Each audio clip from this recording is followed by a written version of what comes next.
کھیلتے تھے، ایک ٹیم کے لیے کھیلتے تھے. ملک میں ایسے لوگ ہیں جو صرف اپنے لیے زندگی گزارتے ہیں، دوسرے وہ لوگ ہیں جو اپنی قوم کے لیے، اور بڑی سوچ اپنے سے باہر نکل کے ہوتی ہے، چھوٹی سوچ اپنی ذات کی ہوتی ہے. تو کتنے دنیا میں لوگ آئے اور چلے گئے جن کو دنیا بھول جاتی ہے. کتنے امیر لوگ آئے، کبھی دنیا نے کسی امیر آدمی کو یاد کیا ہے؟ لیکن دنیا ان کو یاد کرتی ہے جو انسانوں کے لیے کچھ کرتے ہیں. آپ ابھی دیکھیں گے بڑے بڑے یہاں جو صوفی ہمارے بزرگ تھے بر صغیر کے، جس طرح داتا صاحب، پھر بابا فرید، بلے شاہ، ابھی بھی لوگ ہزاروں لاکھوں لوگ ان کی جا کے ان کے لیے دعائیں کرتے ہیں. کیوں کرتے ہیں؟ کیونکہ وہ انسانیت کے لیے آئے تھے لوگ. آج اللہ کے پیغمبر ہم مدینہ میں کیوں جاتے ہیں؟ وہ انسانیت کے لیے آئے تھے. تو جو انسان انسانیت کے لیے کرتا ہے وہی بڑا انسان بنتا ہے. آج منڈیلا کو لوگ یاد رکھیں گے جب تک ساؤتھ افریقہ، اور قائد اعظم کو یاد رکھیں گے کیونکہ وہ اپنی ذات کے لیے نہیں انہوں نے پالیٹکس کی تھی، اپنے سے بڑی سوچ کے لیے. تو یہ دوسری چیز یاد رکھنا. اب ہماری ویژن کیا ہے؟ جو میں آپ کو چاہتا ہوں کہ جو پروموٹ آپ نے کرنا ہے، پاکستان کی ویژن کرنی ہے. یہ بہت بڑی خواب تھی پاکستان. تو کیا ویژن ہے پاکستان کی؟ کیوں بنا تھا؟ ہم نے اگر یہ ہندوستان میں بھی جن مسلمانوں نے رہ جانا تھا انہوں نے بھی پاکستان کے لیے ووٹ کیا. یو پی اور یہ ان لوگوں نے تو ان کو تو پتا تھا کہ یہ پاکستان میں نہیں کا حصہ بنے گے، لیکن انہوں نے بھی پاکستان کے لیے ووٹ کیا. کیوں کیا؟ کیونکہ جو کانسیپٹ تھا پاکستان کا کہ ہم ایک وہ ملک بنائیں گے جو ایک مثالی اسلامی ریاست بنے گی. وہ کیا ہے ریاست؟ تو یہ بھی ہم سنتے رہتے ہیں، وہ ہے کیا؟ تو آپ کو جو میں چاہتا ہوں جو آپ پروموٹ کریں، جو ہماری ویژن ہے پاکستان کی، بڑی یونیک ویژن ہے. ہماری ویژن سب سے پہلے کہ جو اسلامی ریاست خوددار ہوتی ہے، لا الہ الا اللہ، کسی کے سامنے جھکتی نہیں ہے. کوئی کسی کے سامنے جھکنا شرک ہے ہمارے دین میں. سو خوددار قوم ہوتی ہے، اور انشاءاللہ ہم اس طرف نکلے ہوئے ہیں. پہلے ہم جس طرح آپ کو پتہ ہے جس طرح ہوتے تھے بڑے پاورز کے سامنے ہم بالکل گھٹنے ٹیک کے جھکے ہوئے ہوتے تھے. انشاءاللہ یہ خودداری کا جو ہمارا مقصد تھا اس طرف ہے. دوسری چیز کہ جو اسلامی ریاست اس میں انسانیت ہوتی ہے. ابھی کسی اس نے کہا کہ میں احساس پروگرام میں آنا چاہتی ہوں. احساس کا مطلب کیا ہے؟ ایک انسانی معاشرے کی اور ایک جانوروں کے معاشرے کے اندر فرق ہے ہی ایک کہ انسانی معاشرے میں احساس ہوتا ہے، انسانیت ہوتی ہے. وہ کمزور کی فکر کرتے ہیں. جانوروں کے معاشرے میں سروائیول آف دا فٹسٹ ہے، کمزور بھوکا مر جاتا ہے. تو انسانی معاشرہ جو ہم نے بننا تھا، جو میں آپ کو بتا رہا ہوں پاکستان بنا کیوں تھا، خوددار قوم، ایک انسانیت والا معاشرہ. پہلی دفعہ آپ حیران ہوں گے کہ ڈیولپڈ ملکوں میں وہ نہیں ہوا جو اب ہم کرنے جا رہے ہیں. پختونخوا کے اندر ہر فیملی کے پاس آج ہیلتھ انشورنس آ گئی ہے. 10 لاکھ روپے کا ایک غریب گھرانہ کسی بھی ہسپتال میں اپنا علاج کروا سکتا ہے. یہ ڈیولپڈ ملکوں کے اندر یونیورسل ہیلتھ کوریج نہیں ہے. ہمارے پاس اتنے وسائل تو نہیں ہیں، لیکن ہم اس سفر پہ نکل گئے کہ ہم اپنے ملک کو ایک فلاحی ریاست بنانا چاہتے ہیں جس میں کمزور کو ہم جو ہمارے ملک میں زندگی کی ریس میں پیچھے رہ گئے ہم ان کو اوپر اٹھانا چاہتے ہیں. تو یہ جو ہیلتھ اس کو انڈر ایسٹیمیٹ نہ کریں.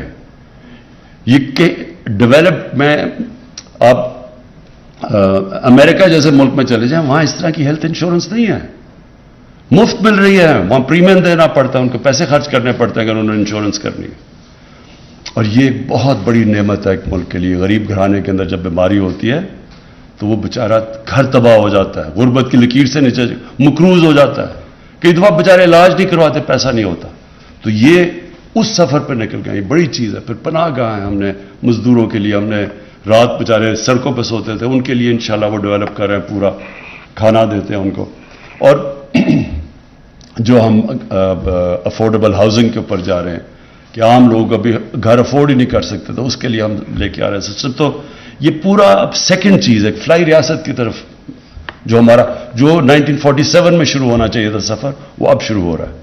اور پھر تیسری سب سے امپورٹنٹ چیز، انصاف۔ کوئی معاشرہ جس میں رول آف لا نہیں ہوتا وہ آگے ترقی نہیں کر سکتا، یہ ذہن میں ڈال لیں۔ صرف غریب لوگ اس لیے ہیں کہ وہاں قانون نہیں ہے۔ بنانا ریپبلک کیا ہوتی ہے؟ بنانا ریپبلک ہوتی ہے جیسے رول آف لا نہیں ہوتا۔ تو پاکستان کا سفر اس طرف ہے، شروع ہو گیا۔ پہلے میرٹ، لوگ جو انصاف کے دو ہوتی ہے، میرٹ کا انصاف، جب معاشرے میں انصاف ہوتا ہے تو میرٹ ہوتی ہے۔ کوئی عمران خان کے رشتہ دار، کزن، دوست بڑے عہدوں پہ نہیں ہے، کوئی فیملی ساری صرف فیملی کے لیے بڑے بڑے عہدے، کوئی ادھر سسٹم نہیں ہے، ادھر میرٹ ہے۔ اور یہ آپ دیکھیں گے اس کا آہستہ آہستہ اثر ہوگا، کیونکہ میرٹ کے علاوہ بھی ایک معاشرہ آگے نہیں بڑھتا۔ لیکن جو سب سے امپورٹنٹ ہے رول آف لا، طاقتور کو قانون کے نیچے لے کے آنا۔ تو جو سارا یہاں شور مچا ہوا 3 سالوں سے، جو سب سے بڑا مسئلہ ہماری گورنمنٹ سے ہے کہ ہم طاقتور کو کہہ رہے ہیں کہ تم بھی جواب دو، آپ نے چوری کیا، آپ کیا احتساب ہوگا۔ تو سب شور مچا رہے ہیں، کوئی باہر بیٹھ کے شور، جی میں یہ ہو گیا۔ وہ اس لیے کہ وہ قانون کے نیچے نہیں تھے اب تک۔ بڑے لوگ چوری کریں، ان کو کوئی پوچھنے والا نہیں تھا، ان کو وی آئی پی اسکورٹس ملتے تھے، بیچارے غریب لوگ بھرے ہوئے جیلوں کے اندر۔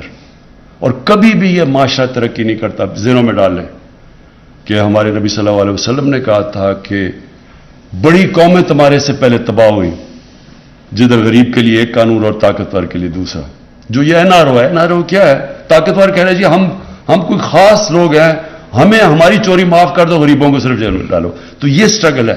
تو یہ 3 چیزیں آپ نے اپنے ذہن میں ڈال لی ہیں۔ یہ ہے ہمارا آگے کا راستہ۔ قوم تب تک عظیم نہیں بنے گی جب تک یہ 3 چیزیں نہیں ہوں گی اس میں۔ خوددار، کبھی بھی بھیکاری کام، جس قوم میں غیرت نہ ہو، وہ بھیک مانگ اور امداد لے کے گزارا کرتی ہے، وہ کبھی بڑی قوم نہیں بنتی۔ قوم بنتی ہے جو خوددار قوم ہوتی ہے، جس میں غیرت ہوتی ہے، سیلف ریسپیکٹ ہوتا ہے۔ انسان کو کبھی کوئی دنیا میں آج تک اپنے کسی نے عزت کروانی ہے آپ نے دنیا سے، سب سے پہلے اپنی عزت خود کرو، پھر دنیا آپ کی عزت کرتی ہے۔ جو اپنی عزت نہیں کرتا دنیا نہیں اس کی عزت کرتی۔ اور انشاءاللہ یہ جو ہماری فلاحی ریاست ہے اس کے راستے پہ چلے گا۔ اب میں صرف آپ کو، کیونکہ ڈیجیٹل میڈیا کی طرف آ رہا ہوں، دیکھیں آپ نے ایک چیز دیکھنی ہے کہ جتنا آپ سچ پہ رہیں گے آپ کا اسٹیچر دنیا میں اوپر چلا جائے گا۔ یعنی میڈیا کے اندر جتنا آپ سچ، فیکٹس پہ، سچ پہ کھڑے ہوں گے۔ ایک انسان آپ آزما کے دیکھ لیں معاشرے میں، ایک انسان کی ریپوٹیشن ہے، جھوٹ بولتا ہے کہ وہ سچا ہے، آٹومیٹکلی سچے کی عزت شروع ہو جاتی ہے معاشرے میں۔ یہ نیچرل ہے۔ ہمارے نبی صلی اللہ علیہ وسلم نبوت سے پہلے صادق اور امین تھے، سچے تھے اور امانت دار تھے۔ سارا معاشرہ ان کی عزت کرتا تھا پہلے، نبوت سے پہلے۔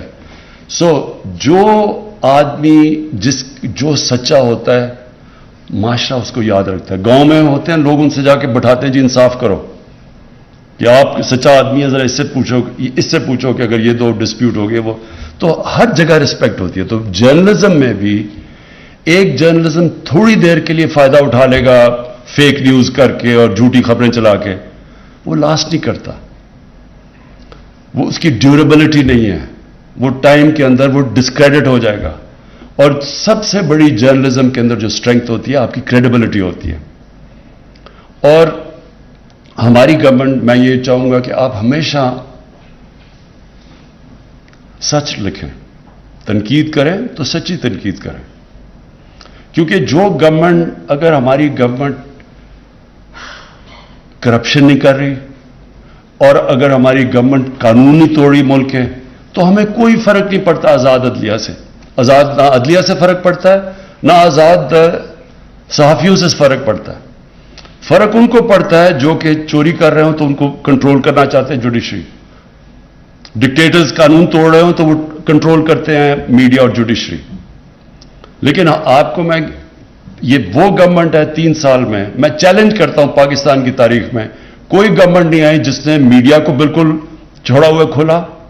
آپ ذرا دیکھیں کہ آپ صرف یہ اٹھا کے دیکھ لیں، آپ کے لیے بڑا آسان ہوگا کہ 3 سال کے اندر کتنی پرو خبریں نکلی ہیں ہماری اور کتنی اینٹی, کتنے پرو پروگرام ہیں اور کتنے اینٹی. میں گارنٹی آپ کو کرتا ہوں کہ 70% ہمارے اگینسٹ پروگرام گئے ہیں. میں گارنٹی کرتا ہوں کہ جو نیوز آئٹمز جن کی اینگلنگ ہے میجر اخباروں میں دیکھو 70% ہمارے خلاف ہے. کبھی کسی پرائم منسٹر کے اوپر اس طرح کی چیزیں نہیں کسی دنیا میں, کیونکہ میں جو اصل ڈیموکریسی میں 20-30 سال میں نے وہ بھی دیکھی ہوئی ہیں, باہر کی ڈیموکریسیز, انگلینڈ دیکھی ہوئی ہے جو مدر آف پارلیمنٹری ڈیموکریسی جسے کہتے ہیں. کبھی اس طرح کا سلانڈر منسٹرز اور پرائم منسٹر کے اوپر نہیں ہو جو یہاں ہوا. ایک ہمارا آزاد کشمیر کے پرائم منسٹر الیکٹ ہوئے, 3 میجر اخباروں نے فرنٹ پیج پہ لکھا کہ جی یہ وہ ذائچہ نکال کے اور یہ کوئی پتہ نہیں جادو کی وجہ سے وہ کر کے تو اس کو پرائم منسٹر بنا دیا. اب سوچیں کہ اس سے بڑا سلانڈر کیا ہو سکتا ہے کہ ایک ملک کے پرائم منسٹر کو کہہ رہے ہیں کہ اس نے آزاد کشمیر کے پرائم منسٹر کو اس لیے نہیں نامنیٹ کیا کوئی ذائچہ نکال کے اور اس کا پتہ نہیں کوئی جادو یا پتہ نہیں اس طرح کوئی بات. فرنٹ پیج کے اوپر میجر اخبار لکھ رہے ہیں. یہی انگلینڈ میں لکھتے تو میں آپ کو گارنٹی کرتا ہوں کہ کم از کم ملینز آف ڈالرز کے مجھے ڈیمیجز مل رہے تھے جو میں نے اپنی چیریٹی کو بھیجنے تھے. شوکت خانم کو بڑا فائدہ ہونا تھا اس سے. تو یہاں جس طرح کا ہم نے میڈیا کو آزاد چھوڑا ہوا ہے, میں پاکستان کی تاریخ میں, کیونکہ میں تقریباً پاکستان کے ساتھ ہی بڑا ہوں, کبھی اس طرح کی میڈیا فریڈم نہیں تھی کیونکہ ہمیں فکر نہیں ہے. لیکن ہمیں مسئلہ فیک نیوز سے ہے, ہمیں مسئلہ پروپیگنڈا سے ہے. اب یہ پروپیگنڈا سوچیں باہر کے لوگ پڑھ رہے ہوں تو وہ کیا سمجھیں گے پاکستان کا کہ ملک کے پرائم منسٹر نے ذائچہ نکال کے اور وہ اس کو کیا, اور اس کے اوپر وہ 30 سال سے گراس روٹ پالیٹیشین ہے آزاد کشمیر کا, اس کے لیے کتنی بڑی توہین ہے کہ جی وہ ذائچہ نکال کے وہ الیکٹ ہو گیا. سو یہ بڑی ایک ملک کے لیے ڈیگریڈنگ چیز ہے. لیکن تو میں کہنے کا آپ کو آپ نے کیا کرنا ہے جو کہ سچ کو پروموٹ کرنا ہے, ویژن کو ملک کی پروموٹ کرنا ہے. کوئی ہم نہیں چاہتے, یہ جو فواد چودھری نے بالکل ٹھیک بات کی, پہلے یہ سارا اسٹیٹ میڈیا اس کو پروپیگنڈا کے لیے استعمال کیا جاتا تھا. لوگوں کے اربوں یہاں سے چوری کر کے پیسہ باہر لے گئے تو ان کا سارا مقصد یہ ہوتا تھا رشوت دیتے تھے میڈیا کو کسی طرح ان کی چوری چھپ جائے, اور پھر رشوت دیتے تھے عدلیہ کے اندر بھی لوگوں کو تاکہ ان کے کیسز نہ سنے جائیں, اور پھر کنٹرول کرتے تھے ان کو کیونکہ ان کو چھپانے کے لیے بہت کچھ تھا. تو آپ سے ہماری ملک کی آپ نے ویژن پروموٹ کر رہی ہے اور بتانا ہے کہ اصل میں یہ ملک کا مقصد کیا تھا بنانے کا اور ہم کدھر جا رہے ہیں. اور یہ اپنے ذہن میں ڈال لیں کہ آپ کی کریڈیبلٹی ڈپینڈ کرتی ہے جتنا آپ محنت کر کے ریسرچ کر کے اپنی جو میڈیا کے اندر اپنی ویوز دیں گے, اتنا ہی آپ کی کریڈیبلٹی اوپر جائے گی, اتنی آپ کی ویلیو اوپر جائے گی. اور فائنلی جو میں نے آپ کو بات کہنی تھی کہ یہ بڑی پھر سے اپرچونٹی ہے کہ آپ کے لیے انوویشن, سوچیں, نئے آئیڈیاز لے کے آئیں. کبھی اپنے مائنڈ کو بند نہ کریں, ذہن کو سارا وقت نئے آئیڈیاز کا سوچیں, کیونکہ یوتھ کے لیے کبھی ایسی اپرچونٹیز نہیں تھیں. کبھی بھی ہیومن ہسٹری میں اس طرح کی اپرچونٹی نہیں تھی کہ 25 سال کے لڑکے وہاں بیٹھ کے اربوں-پتی بن گئے اور انہوں نے اپنی پوری بزنس شروع کر دیے. کبھی ایسے نہیں ہوا تھا, لوگوں کو بڑے لمبے پروسیس سے گزرنا پڑتا تھا. تو یہ بڑی زبردست اپرچونٹی اور انشاءاللہ ہماری گورنمنٹ آپ کو پوری طرح فیسیلیٹیٹ کرے گی. شکریہ.